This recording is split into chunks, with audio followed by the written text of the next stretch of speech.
Anti-government protesters have paralyzed parts of Hong Kong for a fifth day running. Authorities are struggling to calm the violence after warning that the city is on the brink of breakdown.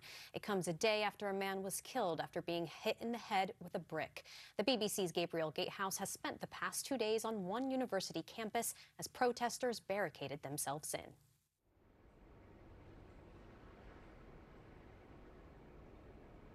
At exactly 8:09 last night, the protests suddenly went quiet.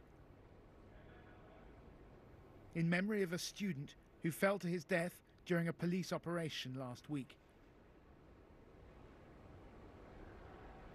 The silence ended with a now familiar chant. Liberate Hong Kong, revolution of our time. And then it was back to building their defences. An improvised catapult is manoeuvred into position. Broken bricks provide the ammunition. At Hong Kong Polytechnic University, protesters are turning their campus into a fortress. There are just so many levels to this barricade. If you look, there's, what, 2 rows of office furniture there, essentially. The bricks that they put on the stairs, it looks like they poured oil on the steps as well. Then we've got these little bits of hosepipe with nails to prevent people coming in. The row of umbrellas up there, which presumably is to protect against the pepper spray and tear gas. And then if you look around you, every single entrance and exit to this campus has been blocked off and everybody coming in is being searched. How far are you prepared to go to defend your campus?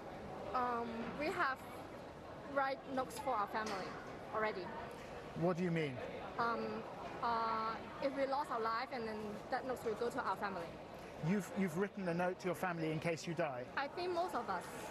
Are you serious? Yes, of course. Does your family know about this? Yes. What do they say? I have a very lucky family. They support me. But they must be terrified. Who are not? Everyone is terrified. Who are not? Is it really worth it? We think so. Why? Because this is our home. Hong Kong is our home. At campuses across the city, all classes are cancelled. Mind the glass. Universities have become the epicentre of this revolt.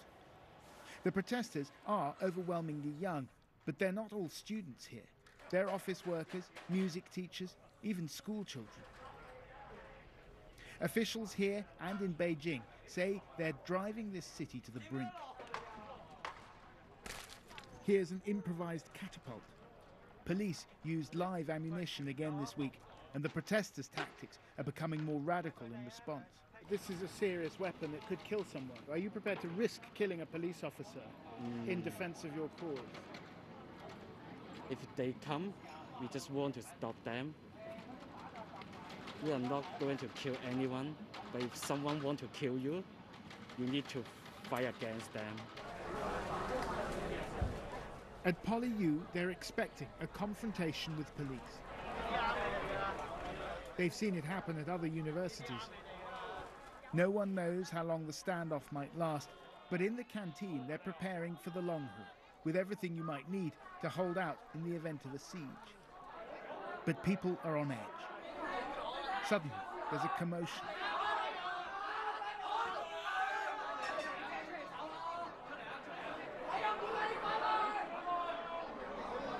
Some of the protesters have sealed off the canteen. Everyone is being frisked. Go back, go back, go back, go back. Go back. Sorry, they're filming me. Here's what's going on. Maybe outside, maybe outside interview. Sure. Sorry, it's okay, we're from the BBC. Sorry, I'm sorry, not here. I'm sorry. Sure. Maybe outside, maybe outside. Here's what's going on. They think there are 4 police infiltrators inside the canteen and they're looking for them. And tension is extremely high.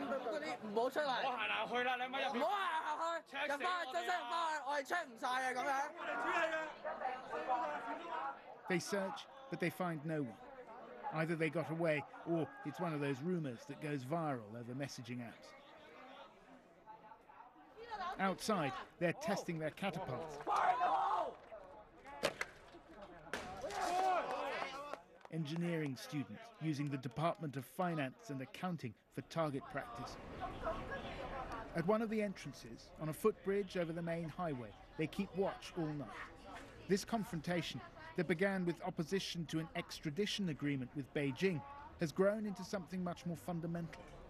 The protesters want something that the authorities will not give them: full democracy. And there seems no hope of a political solution. I'm putting myself in the shoes of a police officer. If a box of those petrol bombs rains down on my head, I might be tempted to use real bullets to defend myself. Are you not worried about that? I believe every one of us is afraid of being shot by a live round.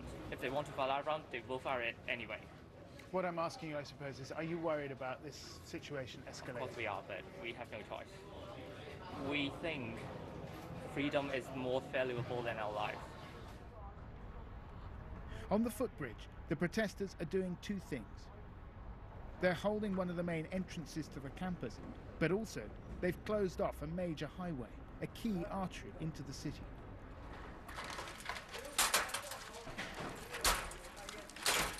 What we're seeing now is a new tactic.